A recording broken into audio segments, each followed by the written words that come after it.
Bonjour à toutes et à tous, bienvenue dans cette vidéo dans laquelle nous allons parler de mon roi préféré, qui est un roi que la plupart des gens ne connaissent pas, qui est Louis II de Bavière. Donc roi que j'ai peut-être déjà mentionné à plusieurs reprises, notamment du coup dans les vlogs que j'ai pu faire quand j'étais en Allemagne. Donc en général quand je parle de lui, les gens froncent les sourcils ou me demandent c'est qui?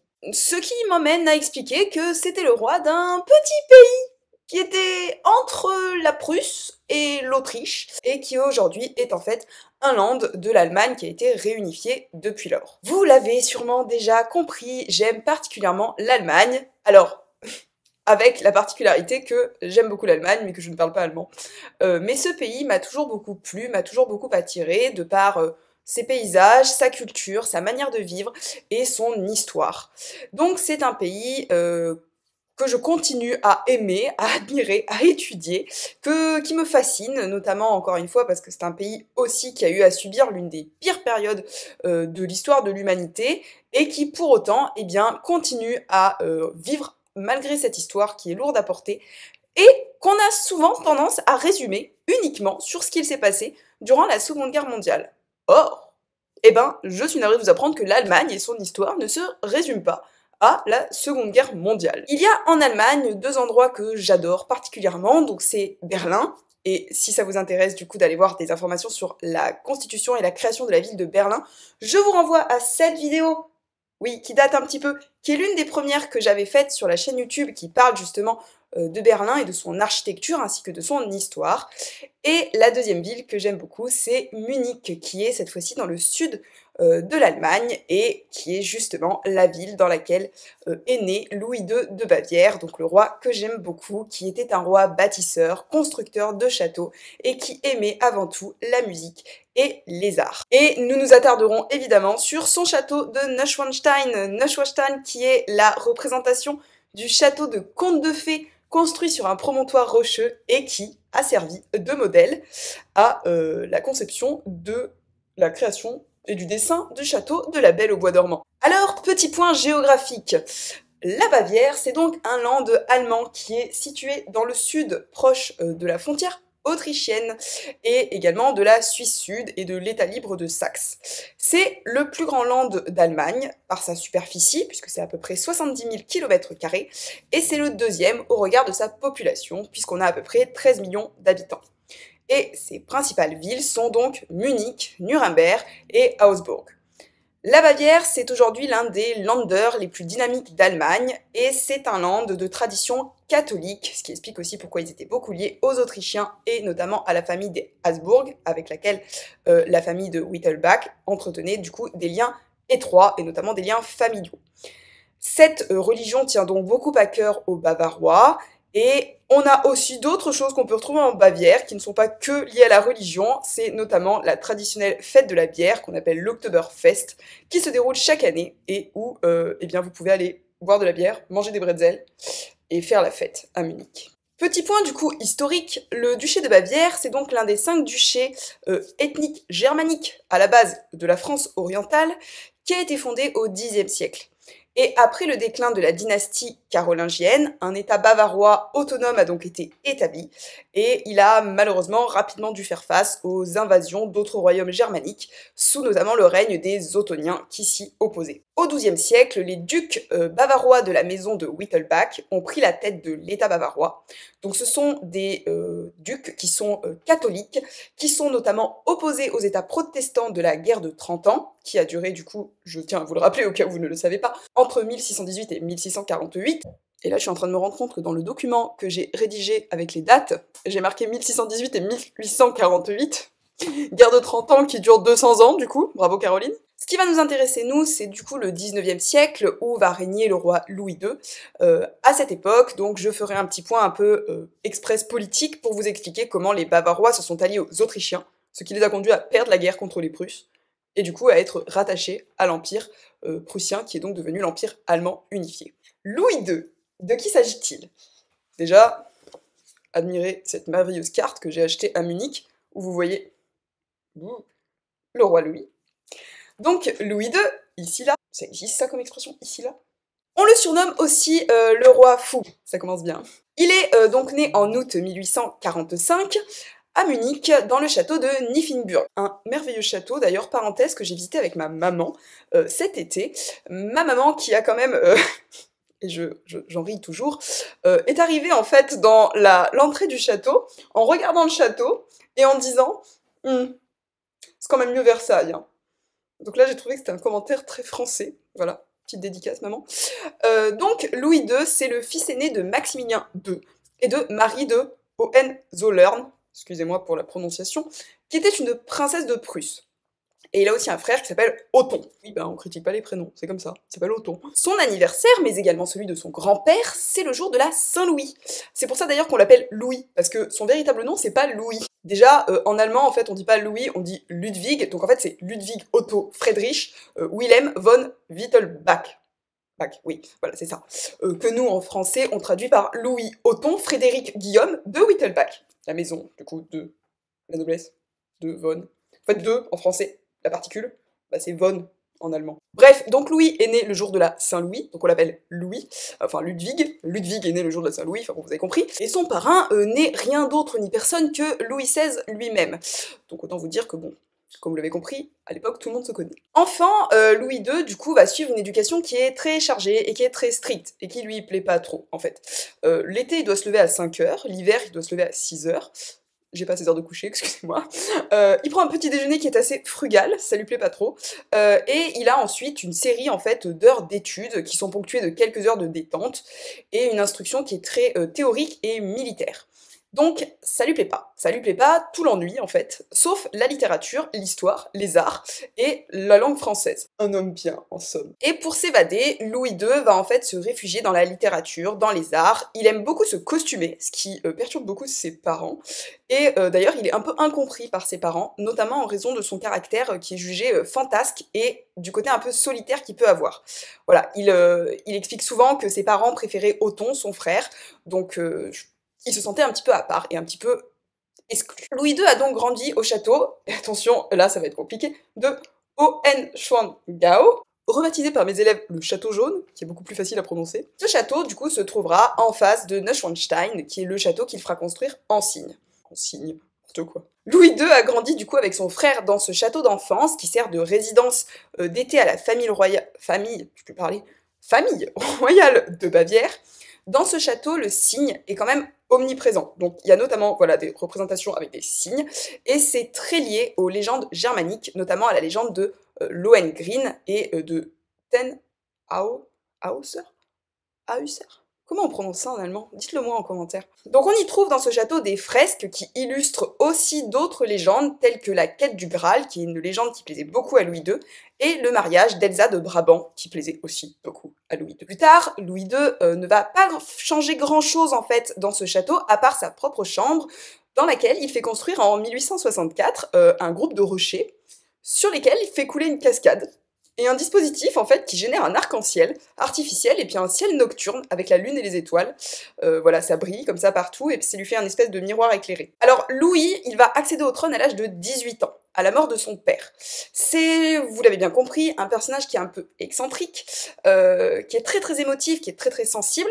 Et déjà, faut savoir qu'en 1861, donc à l'âge de 16 ans, il a assisté à une représentation d'un opéra de Richard Wagner, donc Lohengrin, qui est justement l'image d'un chevalier qui arrive, qui se transforme en cygne, qui est sur une barque, et bref, ça va beaucoup lui plaire, ça va beaucoup l'émouvoir, et l'émotion en fait que suscite l'œuvre va notamment le pousser à rechercher le compositeur Richard Wagner, donc qui deviendra ensuite le mécène. À la mort de son père, du coup, bon ben, manque de peau, il faut quand même s'occuper des affaires politiques, mais bon, vous avez bien compris, ça lui plaît pas trop, lui il préfère s'occuper un peu des arts, machin et tout. Bon, ses conseillers sont un peu paniqués, mais bon.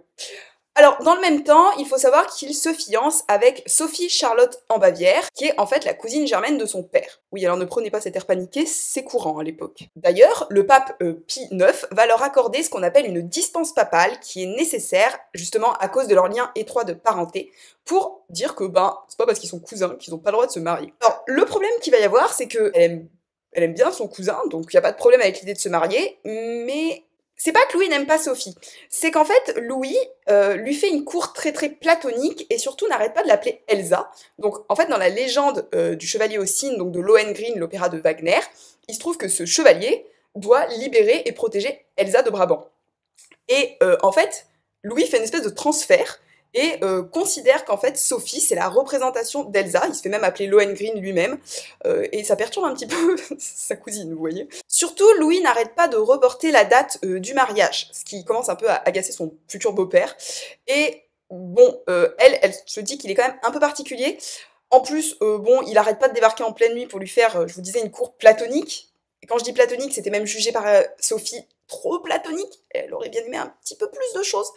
Et Louis, en fait, finit par rompre ses fiançailles, bon, ce qui lui attire pas que des sympathies. Dans son journal, il écrit d'ailleurs « Je me suis débarrassé de Sophie. La sombre image s'efface. Je désirais ardemment la liberté. J'ai soif de liberté. Enfin, je revis après ce cauchemar épouvantable. » Sympa pour sa cousine. Pour tout vous dire, on suppose en réalité que l'attitude de Louis vis-à-vis du mariage, c'était surtout expliquée par son homosexualité supposée.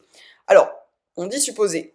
On suppose aussi qu'il a eu des amants. Mais en même temps, c'était un peu compliqué parce que tout au long de sa vie, Louis II a effectivement entretenu des amitiés très étroites et très fortes avec des hommes.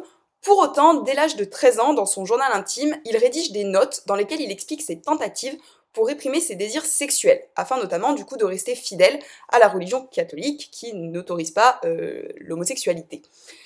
De nombreux documents du coup attestent qu'il a tenté de combattre son homosexualité, et certains spécialistes vont aller jusqu'à supposer qu'il était fou amoureux de Richard Wagner, du coup le compositeur, puisqu'il était passionné par ses œuvres, il était totalement en adoration devant lui, et on va dire que Richard Wagner en a quand même bien profité, puisque il savait l'adoration et l'amour que le roi lui portait, et il en a profité notamment pour lui faire dépenser des sommes astronomiques. Par exemple, se faire construire le palais des festivals de Bayreux pour qu'il puisse y faire représenter ses opéras. Et Louis II lui passait absolument tout, ce qui ne plaisait pas trop à ses conseillers à la cour et aux Bavarois. On s'étonne vraiment pourquoi. Et certains supposent aussi que le fait que Louis II, en fait, se représentait tel Lohengrin, donc le chevalier aux cygnes, et faisait cette espèce de transfert vis-à-vis de Wagner, c'était aussi le moyen pour lui d'avoir, de mettre en avant son homosexualité de façon platonique, sans réellement consommer son désir. Même si, bon, on suppose aussi qu'il a eu une liaison avec l'acteur qui jouait Lohengrin, mais bon. Tout cela n'est que spéculation. Vous avez compris, du coup, c'est un passionné des arts, et surtout, il n'aime pas la politique. Il n'aime pas la guerre, en fait. Il est très sensible, il déteste la chasse, par exemple. Sauf que, dès le début de son règne, il fait face à la montée en puissance de la Prusse, qui, à l'époque, est menée par le chancelier Bismarck. Et l'Allemagne, en fait, n'est pas, je vous le disais, un pays qui est unifié à l'époque. En 1866, Louis va devoir s'allier aux Autrichiens dans une guerre contre la Prusse, en vertu en fait de ses liens de longue date avec les Habsbourg. C'est-à-dire que les Prussiens du coup attaquent les Autrichiens, ils s'allient aux Autrichiens, manque de peau, les Autrichiens perdent, ce qui fait que du coup il est obligé finalement, il fait partie des gens qui ont perdu. Juste après ça, il va y avoir la guerre franco-allemande en 1870, donc les Prussiens contre les Français, durant laquelle Napoléon III est capturé en l'espace de quelques jours et où les Français sont défaits. Alors défaits, ça veut dire qu'ils ont perdu, hein. Donc dans cette guerre, Louis va soutenir un peu mollement la Prusse, enfin il a pas trop de choix en fait, donc il les soutient. Et suite à ça, du coup, les Prussiens vont proclamer la création de l'Empire allemand, mais Louis, qui est quand même profondément francophile, donc déjà il est pas content que les Français aient perdu. En plus, les Bavarois perdent du coup leur indépendance au profit du coup de la Prusse, puisque ça devient l'Allemagne, et l'Empire allemand, donc du coup ils font partie de cet empire, ils ne sont plus un royaume indépendant. Du coup, pour montrer qu'il est pas content, il va pas à la cérémonie à Versailles de proclamation de l'Empire allemand unifié, et il envoie son frère. Bref, à partir de là, Louis se désintéresse totalement des affaires d'État, et se consacre complètement à la culture, aux arts, et surtout, à ses projets de château. Il commence à vivre de plus en plus reclus, et surtout, à dépenser. Sans compter, c'est bien connu, quand on aime, on ne compte pas. Alors, durant son règne, il va commander la construction du coup de plusieurs châteaux, dont Neuschwanstein, traduit par le nouveau rocher aux cygnes. Ces châteaux vont ruiner la Bavière, faut le dire, mais ce sont aujourd'hui Alors, vraiment, je sais plus parler. Ce sont aujourd'hui les châteaux les plus visités du coup d'Allemagne et les Bavarois se sont bien renfloués depuis. Ces châteaux fascinent parce qu'ils n'ont en fait aucune utilité politique. Ils sont en fait le reflet un peu d'un esprit rêveur, amoureux des arts, un peu particulier, et des lieux de retraite où le roi aimait en réalité s'exclure et pouvoir s'adonner à toutes ses passions et vivre toutes les légendes qu'il adorait en fait, des légendes issues des contes et légendes germaniques. C'est un ensemble de châteaux qui appartient au courant dit romantique, dont Wagner est un peu la dernière représentation au niveau par exemple des opéras. Je vous disais, Louis, c'est un roi mécène, c'est-à-dire qu'il a accompagné beaucoup d'artistes. Il voulait notamment faire de Munich la capitale de la musique, comme son grand-père avait fait de Munich une capitale artistique. Et je vous disais, c'est bien connu, quand on aime, on ne compte pas. Donc il a dépensé des sommes astronomiques, notamment du coup en rénovant certains châteaux et en faisant construire d'autres. Attardons-nous du coup sur 3 châteaux. Le château d'Eremkiemsee. Eremkiemsee? Oui, je crois que c'est ça, parce qu'en fait, on dit Kiemsee. Parce que moi je dis toujours si, mais en fait ça c'est en anglais. Donc c'est Kiem ou Riem. Oh, je sais plus, parce que comme c'est en plus une prononciation un peu bavaroise, je sais plus. Bon, ce château est construit sur un lac, sur une île, enfin pas sur le lac, il est construit sur une île qui est sur un lac, sur le lac de Chiemsee, à 80 km de Munich, et en fait, Louis II va acheter l'île, carrément, il y a des gens comme ça, ils achètent des îles. Et c'est une île sur laquelle se trouvait un monastère augustin. Il a fait construire en fait ce château à cet emplacement. Donc ce château, il est construit sur le modèle de Versailles. Louis était parti visiter le château de Versailles de Louis XIV, il avait été totalement ébloui par ce château, mais c'est un peu une copie imparfaite de Versailles, même si les Bavarois sont très fiers de dire qu'ils ont leur petit Versailles. Et il a notamment fait reproduire la Galerie des Glaces de Versailles, bon, version miniature, et ce château a coûté beaucoup d'argent. Autre château, c'est celui de Linderhof. Donc à la base, il s'agit d'une petite ferme familiale qui avait été reprise par le roi Maximilien II, donc par son père, et qui était utilisée pour la chasse. Je vous le disais, Louis II n'aime pas la chasse, mais par contre il s'y rend assez régulièrement parce que la bâtisse est isolée, et qu'il aime bien du coup s'isoler. Il a fait, à partir de 1872, rénover certaines salles et agrandir d'autres pour reconstruire le château, notamment la toiture qui a été entièrement renouvelée. Et il s'est fait construire une chambre à coucher sous le modèle de celle de Louis XIV, donc de la chambre du roi de Versailles, avec notamment une balustrade qui sépare le lit de l'auditoire présumé. Alors, je dis présumé parce que Louis ne supporte pas en fait les témoins, donc en fait il n'y avait jamais personne qui venait le voir se réveiller le matin parce qu'il n'aime pas ça. Les jardins et le parc s'étendent du coup sur plusieurs hectares dans le château et il a également fait aménager une grotte, qu'on appelle la grotte de Vénus, qui recrée l'ambiance de Vénusberg, de l'opéra donc wagnérien, il faut que je le reprononce,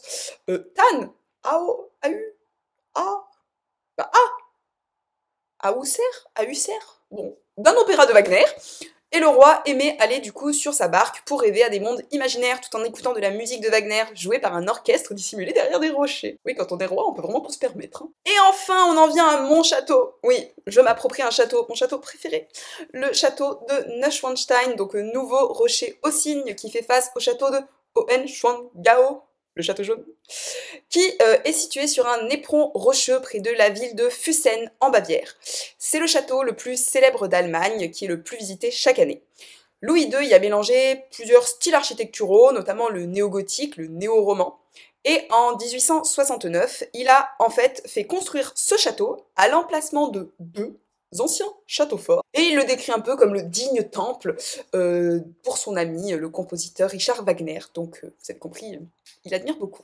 Alors, pour faire construire son édifice, Louis, il a très bonne idée de faire dynamiter la montagne, voilà, parce que ça a permis comme ça d'abaisser de 8 mètres le socle des anciens châteaux.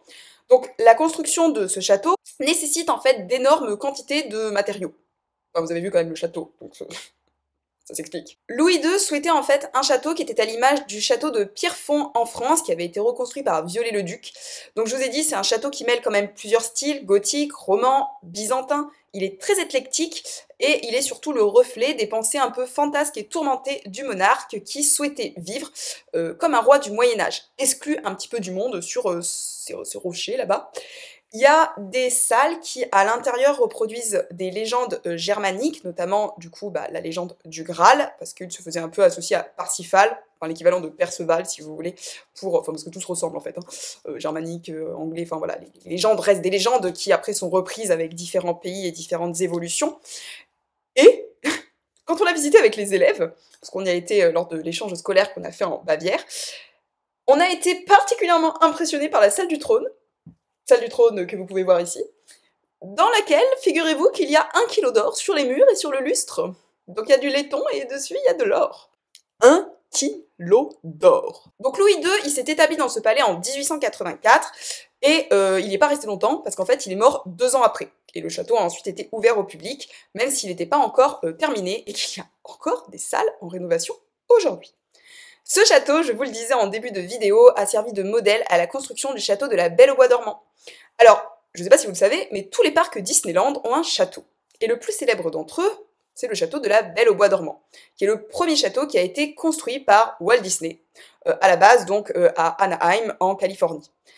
Pour créer ce parc, Walt Disney a parcouru l'Europe à la recherche d'inspiration et il a notamment trouvé différents lieux, dont le château de Neuschwanstein, qui a aussi inspiré les dessins du château de Cendrillon. Bon, petite info quand même, si un jour vous comptez visiter Neuschwanstein, sachez qu'il faut monter en haut de la colline, enfin de la montagne, et que à l'issue de ça, vous avez droit à une visite guidée de 12 minutes, montre en main, donc c'est au pas de course, et vous accédez seulement à quelques pièces limitées. Voilà, le reste du château n'est pas accessible. Et puis alors ne manquez surtout pas votre créneau, parce qu'après vous passez plus. Pour terminer cette vidéo, allons du coup sur la mort du roi. À cause de ses excès budgétaires, le roi de Bavière, en fait, va être assez rapidement, enfin, sur la fin de sa vie, confronté à la colère populaire. Et en plus, il commençait à être... Enfin, il commençait... Il était, vous avez compris, un peu particulier. Il aimait bien, par exemple, sortir en pleine nuit parce qu'il avait des insomnies dans son carrosse, tiré du coup par ses chevaux avec la garde royale et tout. Bref, cet homme dépensait quand même beaucoup d'argent. Donc il y avait des contestations, les gens n'étaient pas contents. Et il a finalement été déchu de ses fonctions et déclaré fou par des experts psychiatriques. Bon, qui espérait surtout l'enlever du pouvoir et s'emparer du pouvoir. Enfin, ça a été confié à un régent ensuite, le pouvoir. Donc une commission d'experts qui a été composée de médecins a rédigé un rapport en juin 1886 qui est basé sur des témoignages, mais sans examen en tout cas du patient. Son médecin personnel n'a pas été consulté, par exemple. Et les rapports d'expertise, donc notamment de celui de von Guden indique que le roi souffre de paranoïa, une espèce de paranoïa héréditaire parce qu'il y avait eu des cas de folie, notamment du côté de sa mère, et ils écrivent que, en gros, il est fou parce que, on note bien qu'il a une nature craintive, qu'il est un peu expansif, qu'il a des troubles de l'humeur, qu'il a des replis sur soi, qu'il a des espèces d'accès d'angoisse, et donc en gros, tout ça, c'est la preuve de sa folie. Comme quoi, il fait pas grand chose. Alors, faut quand même savoir une chose, c'est que pour être sûr que le roi soit vraiment déchu de ses fonctions, il fallait qu'il soit, au moins, qu'il n'occupe pas la fonction de roi pendant au moins 1 an, donc du coup, ils sont venus le chercher à Neuschwanstein. Viens là, Louis! Et ils l'ont emmené au château de Berg, qui est pas loin de Munich, autour duquel se trouve le lac de Starnberg. Mauvaise idée. Donc le roi a été interné dans ce château de Berg le 11 juin 1886, et il a été retrouvé mort quelques temps plus tard. Enfin, genre très rapidement plus tard. Alors, il était habitué à aller faire des promenades quotidiennes avec son médecin, parce qu'il a été enfermé avec son médecin, et leurs 2 corps ont en fait été retrouvés dans le lac de Starnberg. Alors, il y a plusieurs théories qui s'opposent, à savoir que, la première serait qu'il se serait battu avec son médecin, et on suppose que le roi l'aurait emporté parce qu'il était très grand, il faisait 1,90 m, et à la fin de sa vie, il était très corpulent parce qu'il avait beaucoup mangé.